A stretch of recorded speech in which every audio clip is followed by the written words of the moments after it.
Thinking back to something a mentor said to the two of you individually, maybe even before you met one another, Sure. What was it, and what is it? What statement was that, or mantra that never left you? Could be Ray Bradbury, could be... Sure. It's a funny thing, but the thing that most affected me was a script doctor, a very good script doctor that I had, and there was a script I'd written. It was one of my favorite scripts ultimately, but she said, "This is brilliant. I absolutely love it. Now here's the notes." but the fact that she said that I was brilliant and that she loved it, I thought, well, what the heck with a few notes? I'm brilliant and I love it. So I think, crazy flattery, I realized sort of the weight of allowing somebody to feel special and be special. With crazy flattery, that all those notes seemed like nothing. So, one of the biggest pieces of advice was that, hey, what you're doing has super value. Now here's the work. And just going on that thing where I was allowed to have super value at the top of the journey really got me through, as though it was nothing, those notes. Mm-hmm. In terms of of me, the mentors, what they've told me, it's funny because the mentors really who've guided me have been Rod Serling, Ray Bradbury, Guillermo del Toro, and what really inspired me was the fact that these are guys who just come from enormous enthusiasm, creative enthusiasm. And one thing Ray said to me was, he said, "Don't look outside yourself, look within." And so it's again finding, it's funny, there was one time when he and I were sitting together and I said, "I just figured out what business you're in." I said, "It's not writer." I said, "You're in the Ray Bradbury business." And he said, "Yes, that's exactly right."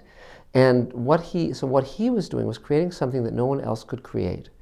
And he told me that he wrote every day for 10 years before he wrote a single line, a single word that was uniquely his. And then one day he sat down and he wrote the words "the lake." And he wrote a short story based on the time when he was a little boy. When he was 8 years old, he and a little girl friend who was 7 went swimming in Lake Michigan. And he came out and she never did. She drowned. And it was a story about her coming back as a ghost. And he told me that when he finished the story, tears were streaming down his face. And he knew he'd written something that no one else could have written. It came specifically from his experience and his soul. And he said it took another 2 years of writing every day before he could write something again that was uniquely his. And then he got to where he could do it again and again and again. And he became Ray Bradbury because he was determined to do that.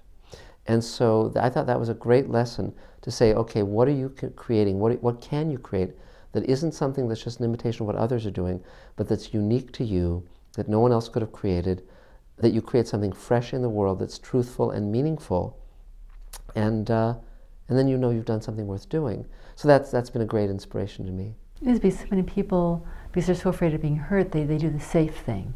So that somebody says, "That's not very good." They say, "Oh, I know, it was a piece of trash. I was just doing what everybody else was doing." So Right. You do put yourself out for a far greater vulnerability, but then... With something original. I mean, if you do something original, but then to not do so is slowly soul killing. Yeah, say that quickly. I failed to say it quickly. I tripped all over myself. Yeah. So yes, it is. It's like being worn down by the ocean. Yeah. A sea cliff. It just does. And so one of the things, like as an example, when we worked together for TV, if we got a note, it wouldn't matter if it was a dumb note or not. Sometimes the notes were great, but sometimes the notes were dumb, and we made a pact that no matter how dumb the note felt initially, we would not hand in that draft until we were able to work that note in a way which made it better.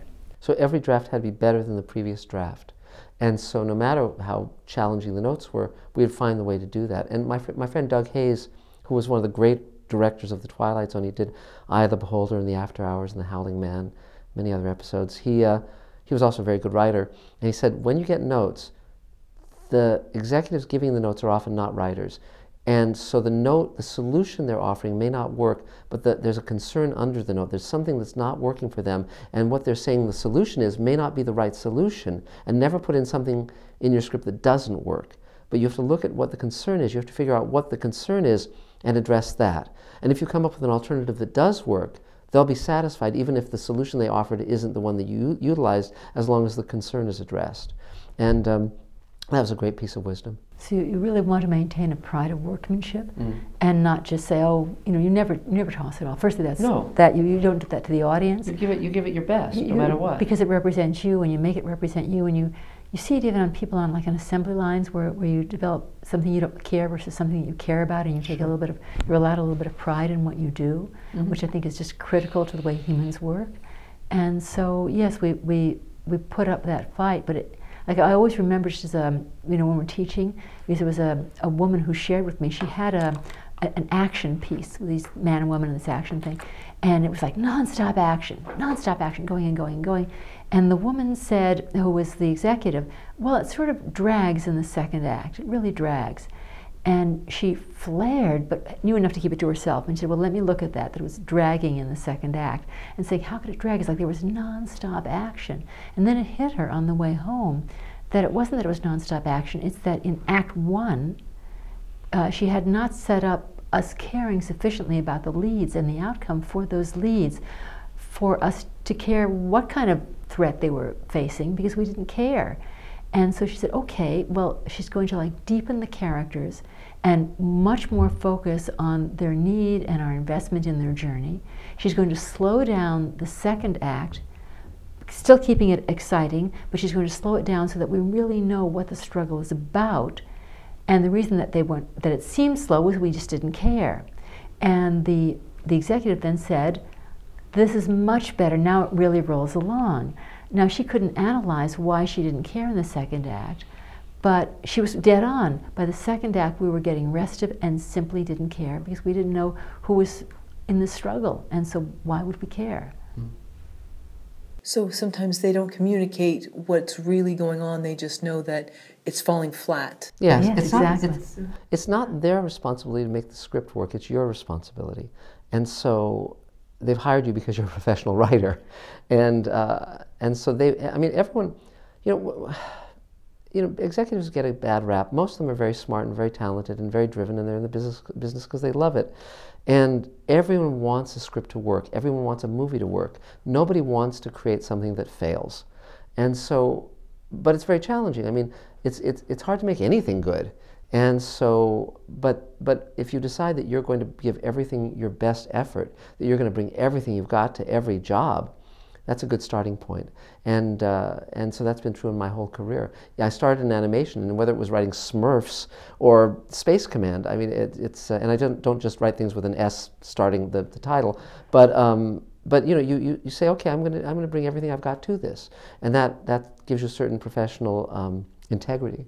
And yes, the executives, they're paid to get a sense of a story, but you're paid because you have the analysis in your brain as to accept, okay, there's something wrong, I have to figure out what is wrong specifically, but they have picked up that something is wrong and they're probably accurate. But sometimes you'll need to have, that's where it's good to have friends who are very talented, so that if you're stuck, you can call them and say, look, can we just bat this thing around a little bit? I got to figure this out. And Elaine is my sounding board. So for instance, and sometimes it'll be like, okay, this works, but how can we make this better? How can we go deeper? How can it be more meaningful? And that's very important.